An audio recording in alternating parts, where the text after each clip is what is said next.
Il existe un nombre incalculable de thérapies, j'ose dire, sur le marché pour nous aider à mieux vivre avec nous-mêmes.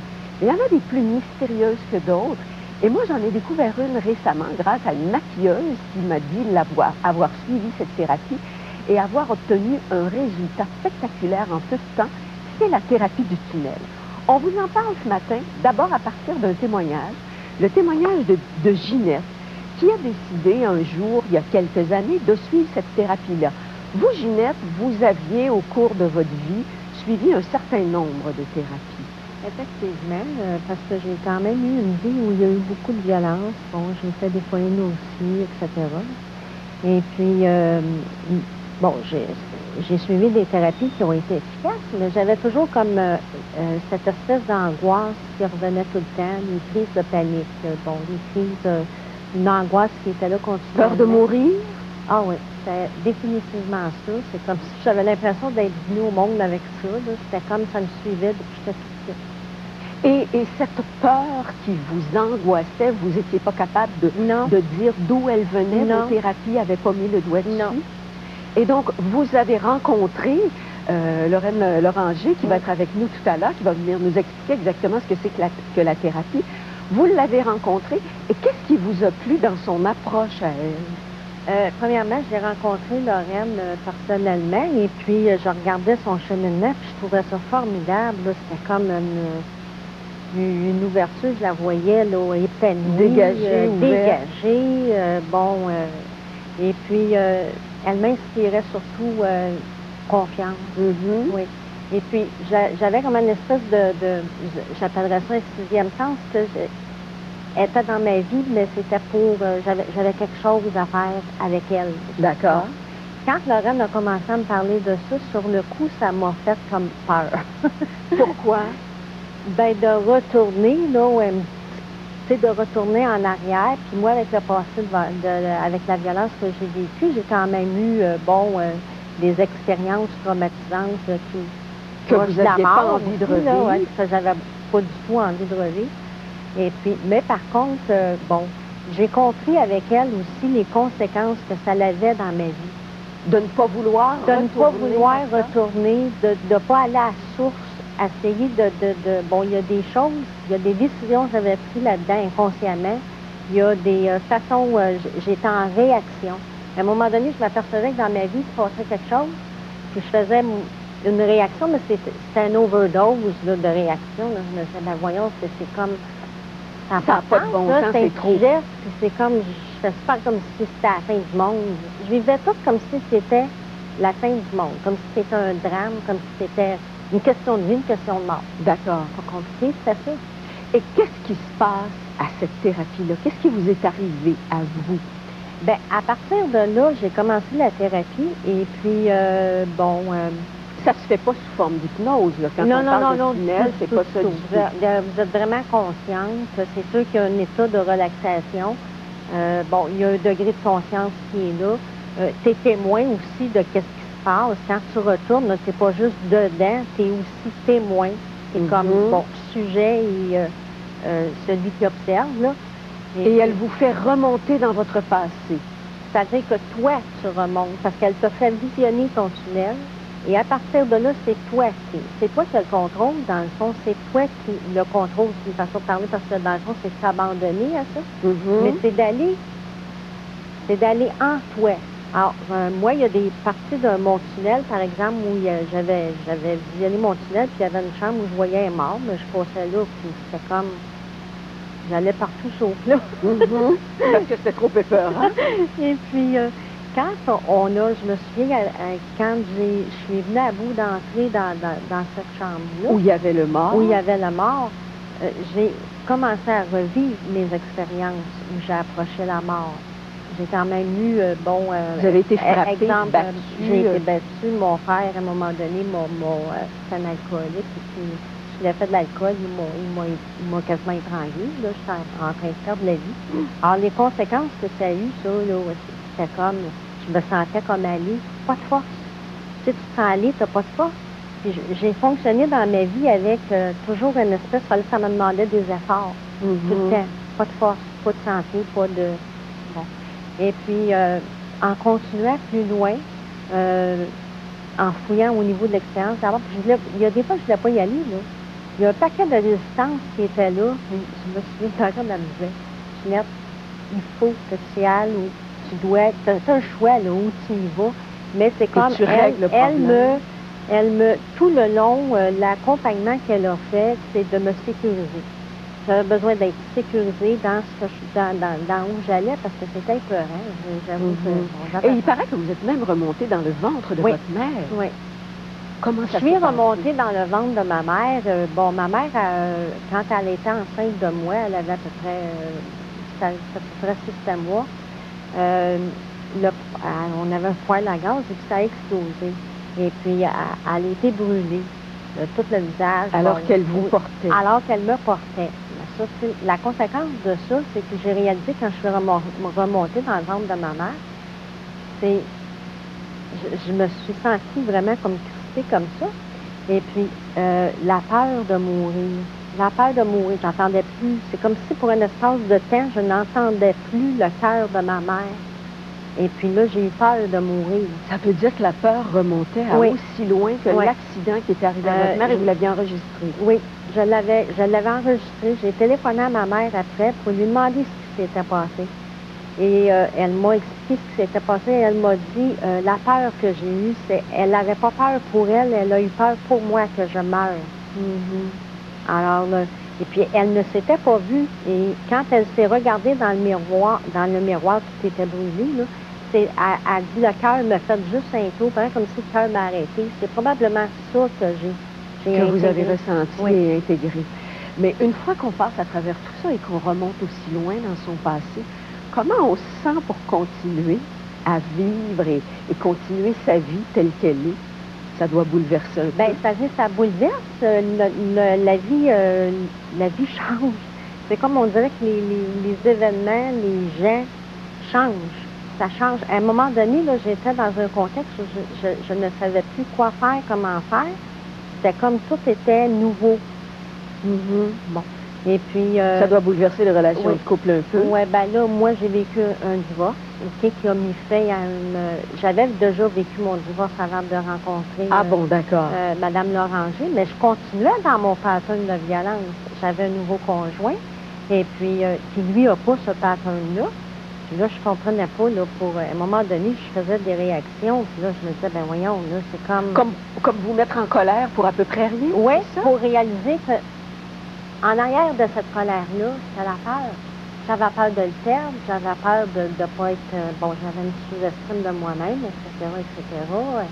Est-ce que je vais être capable de garder une relation de couple? Parce que, il y avait toutes ces peurs-là. Et vous avez rebâti toute votre vie à partir de ça. Oui, oui. Ça a duré combien de temps, la thérapie? Parce que, paraît-il, c'est relativement rapide par rapport à d'autres formes de thérapie. Pour moi, là, avec l'expérience, ça a duré une couple de mois. Je pense que c'est 8 mois. C'est pas énorme? Non, c'est pas énorme. Puis on a passé beaucoup de contenu. Et puis, mais les effets se font sentir je dirais, dès la première semaine. Ah oui? Moi, j'étais le genre, aussitôt que j'allais à retourner là, en thérapie, là, c'est comme il y a des rêves qui sortaient, il y a des flashs qui me revenaient. Je me disais, j'avais complètement oublié quelque chose. Puis là, ça me revenait. Ça a tout réveillé, ça remontait. Ça va bien aujourd'hui? Oui. Et puis, j'ai beaucoup pleuré, c'est sûr. J'ai beaucoup... mais Lorraine m'a beaucoup accompagnée là-dedans. Elle m'a soutenue, elle m'a pris dans ses bras, elle m'a bercé, elle m'a conté des histoires. Elle avait des histoires. Là. Ça me faisait tellement bien, ça, que c'était comme... J'avais besoin de ce monde merveilleux-là. Pour effacer toute la violence. Oui. On fait une courte rencontrer la fameuse Lorraine Loranger qui va nous expliquer en quoi ça consiste, cette thérapie, qui, comme vous venez de le constater, donne des résultats assez spectaculaires. Eh bien, elle est psychosociologue, formatrice en thérapie du tunnel. Lorraine Loranger, on vient de parler de vous de belle façon. Bonjour. La thérapie du tunnel, est-ce qu'on pourrait comparer ça à une catharsis? Bon, ben, je vais établir une petite distinction. Oui, effectivement, les gens disent que c'est égal à. La plupart des gens, d'ailleurs, vont parler d'avoir fait une catharsis. Moi, j'amène la distinction suivante, c'est que tu rentres dans la thérapie du tunnel par le moyen de catharsis, comme ce sont des événements spécifiques dans le tunnel. Donc, c'est comme ça que je l'amènerais. D'accord. Mais comment vous procédez, vous, avec quelqu'un comme Ginette ou n'importe qui va vous voir? Est-ce qu'il faut vous exposer les raisons pour lesquelles on va vous voir? Oui, j'ai une belle petite question qui consiste en ceci. Je dis, si ça, c'est ma baguette magique, et tu me dis ce que tu veux enlever de ta vie, ce que tu veux régler définitivement de ta vie et ce que tu veux rajouter à ta vie, qu'est-ce que tu me C'est demandes? clair comme ça. Qu'est-ce que tu me demandes? Et tu as droit à plus que 3 vœux. Oui. Et aussi, tu as le droit de définir qu'est-ce qui va te faire savoir, toi, que tu l'as atteint, cette chose-là.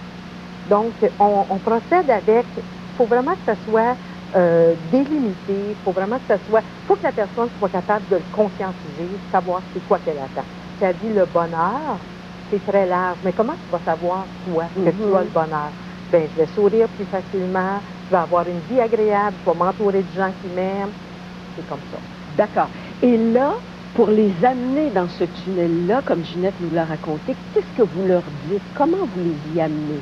Bien, la plupart des gens, quand ils viennent me voir, c'est quelqu'un d'autre qui leur en a parlé. Donc, j'ai pas beaucoup d'éducation à faire par rapport à qu'est-ce que c'est le tunnel.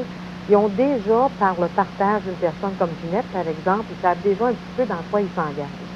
Alors, le tunnel, c'est comme un symbole de tout ce que les gens ne savent plus, qui ont déjà su, mais qui ne savent plus. Par rapport à leur propre Oui, vie. par rapport à leur propre vie, par rapport à leur ombre aussi, ce qui est caché en eux. Alors, les personnes, ils vont finalement, ils m'apportent beaucoup leur confiance. Ils me disent, bon, fais ça avec moi. Oui. C'est une démarche tout à fait simple. C'est un peu comme quand on ferme les yeux et on se met à retourner en arrière dans le courant de la journée. On revisite toute la journée. C'est le même processus. Ce qu'on a fait le matin en se levant, la dispute qu'on a eue avec son conjoint. Oui, on a perdu nos clés, on les a retrouvées.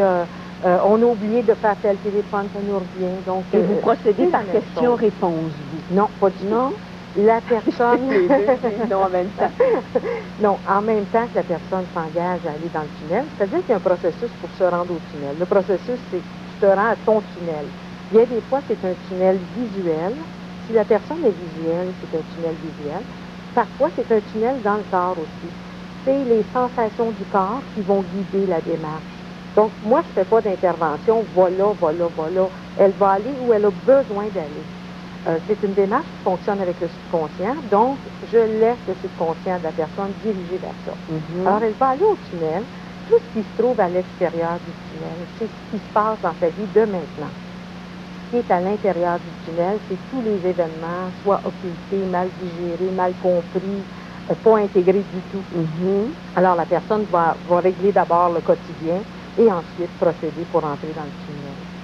Et dans le tunnel, elle va retrouver des symboles qui sont des scènes du passé. Qui vont venir à oui, ça son vient, imagination? Oui, ça vient tout seul. La personne se retrouve, bon, elle a les deux yeux fermés, elle va se retrouver dans, je sais pas, je vais donner des images. Oui. Elle va se retrouver dans une salle, et puis là, tout d'un coup, elle va définir que c'est les meubles de l'ancienne maison quand elle était toute petite. Elle va revoir les poignées de porte, elle va revoir les couleurs, le passage, la grosse fournaise, ainsi de suite. Et puis là, va venir la voix de maman, par exemple, c'est un lien avec maman, va venir une scène avec maman. D'accord. Et ça va se poursuivre jusqu'à temps qu'elle ait été chercher tout ce qu'elle s'est dit dans sa petite tête lors de cet événement-là, tout ce qu'elle n'a pas pu vivre avec son cœur, elle va pouvoir le revivre à ce moment-là.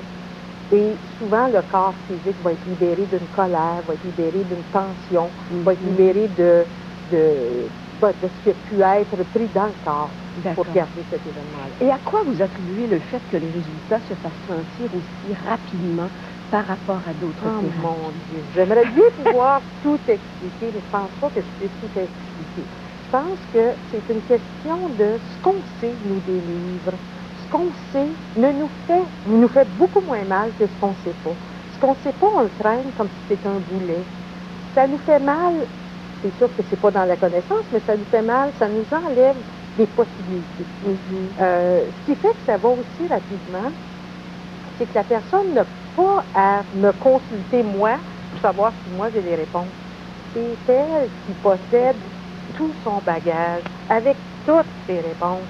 Donc, c'est beaucoup plus, de un, c'est beaucoup plus simple parce que ça vient d'elle. Mhm. Deux, elle ne peut pas entrer en dépendance avec moi. C'est son cheminement, son vécu, comment elle l'a intégré. C'est ce que j'allais vous dire, parce que tantôt, de la façon dont vous avez exprimé ça, c'est comme si vous remettiez entre les mains de la C'est personne qui exactement vient ça. vous voir la responsabilité. Hein, c'est Oui, ça, tu Ginette. fais face à tes peurs, tu fais face à tes mondes, tu te rends dedans toi, puis c'est comme, c'est Tu toi. te donnes les moyens de t'en Tu sortir. te donnes les moyens de t'en sortir. C'est exactement ça. C'est une permission incroyable C'est- que de se libérer là, du passé puis le mettre en arrière. Ça donne toutes les ouvertures en avant. Ça ouvre toutes les portes. Quand elle disait, moi, il y avait beaucoup de mots physiques que j'avais qui avaient été incorporés dans le corps enregistre, il avait enregistré ces mots-là. Mhm. Et puis souvent, j'allais en thérapie, puis ça commençait par un mal là, que j'avais dans la semaine. Elle me disait, ben là, tu vas entrer dans ce mal-là. Et juste le fait de me dire ça, Ça amenait la tout d'un coup, la scène... Elle apparaissait Et dans j'ai votre été vérifier, imaginaire. quand elle parlait des meubles, j'ai été vérifier, j'ai reconnu un set de cuisine. Je me disais, voyons, ma mère a toujours détesté une rouge. Puis là, il y avait un set de cuisine rouge à ce propos. J'ai appelé ma mère. Ma mère m'a dit, effectivement. J'ai eu un set de Oui, cuisine oui. rouge. On se retrouve dans les scènes d'origine. Lorraine, est-ce que c'est accessible à n'importe qui, ce genre de thérapie-là? Non, ça ne l'est pas. Mais on le sait dès la première session. Si Ah une oui? personne peut le faire ou ne pas le faire, si ça lui convient, si c'est écologique pour elle, on le sait dès la première session. Quand vous dites écologique pour elle? Viable et bon pour elle. D'accord. Parce qu'il y a des personnes qui, par une démarche comme ça, ce serait trop raide pour eux. C'est pas la démarche la plus facile. C'est une démarche, on débusque là, des choses qui viennent de loin. On débusque des choses qui ont fait beaucoup mal, assez qu'on des fois on les a oubliées. Mhm. Donc, c'est pas facile. Alors, dès la première session, on sait si ça convient à la personne, si ça va l'aider à poursuivre son cheminement ou si au contraire, ça va le nuire. Parce qu'il y a des gens où cette brusquerie-là Il y a des gens dont arrête les complètement. gains secondaires à se libérer sont tellement grands que vaut peut-être mieux qu'ils conservent les gains secondaires pour le moment. Vaut D'accord. peut-être mieux qu'ils s'attardent à arranger leur vie comme elle est, Mhm. avec les moyens qu'ils ont, que de faire quelque chose comme ça qui va tout bouleverser l'entour d'eux. Parce qu'en premier, c'est des grosses remises en question. Oui. Je me disais en vous écoutant, ça doit être le genre de thérapie qui plaît beaucoup aux hommes qui ont besoin que les choses arrivent vite. J'aimerais beaucoup. Mais c'est pas le cas? Non? Ben, c'est-à-dire que des fois, j'ai dansé dans ma salle de thérapie en me disant « Ah, j'ai cet homme, cette fille, c'est merveilleux », en pensant que ça allait continuer, mais non, c'est à peu près, je dirais présentement, c'est 2 hommes pour 11 femmes. Mhm. Est-ce que majoritairement, ce sont des femmes qui ont déjà essayé d'autres thérapies qui viennent vous voir? Oui, la plupart. Oui, la plupart des femmes ont essayé beaucoup de choses, incluant toute la panoplie des soins spirituels, Mhm. qui ont essayé beaucoup, les psychologues, les psychiatres, qui ont fait toutes sortes de démarches finalement, Là. puis qui ont encore des gros morceaux, soit des grosses crottes sur le cœur ou beaucoup de croyances qui sont désuètes pour la vie qu'elles veulent avoir aujourd'hui. Alors oui, je rencontre ça souvent dans mon bureau. Ginette, en terminant, ça doit brasser votre entourage, ça, de vous voir changer comme ça? Ça a brassé mon entourage, effectivement, mais ça l'amène aussi un réajustement au niveau de l'entourage. J'ai ma fille, à un moment donné, qui l'a vécu, parce que ma fille, en foyer nuptial, elle a vécu quelque chose de difficile, elle est abusée, fait qu'elle a été... Elle est allée, elle aussi. Ah oui, elle y est allée, elle Elle me dit, aussi. maman, il y a eu un tel résultat sur elle que Oui, je passerai pas à côté. je regarde la réaction de mes parents, par exemple, ma mère, mon père aussi, ça a comme, tu sais, le pardon s'est installé aussi à l'intérieur de moi, mais un pardon, être capable aussi d'accueillir l'autre, tu sais, Ça c'est change comme, toutes les relations. ça change les relations. Mais d'ailleurs, ça C'est change sûr. tout. Ça change tout parce que c'est souvent des histoires de famille que j'ai dans mon bureau. Donc, j'ai des belles-sœurs, des frères, des beaux-frères, des grands-mères. Mhm. C'est bon pour la clientèle. Merci beaucoup, Lorraine. Merci, Ginette. Belle découverte ce matin.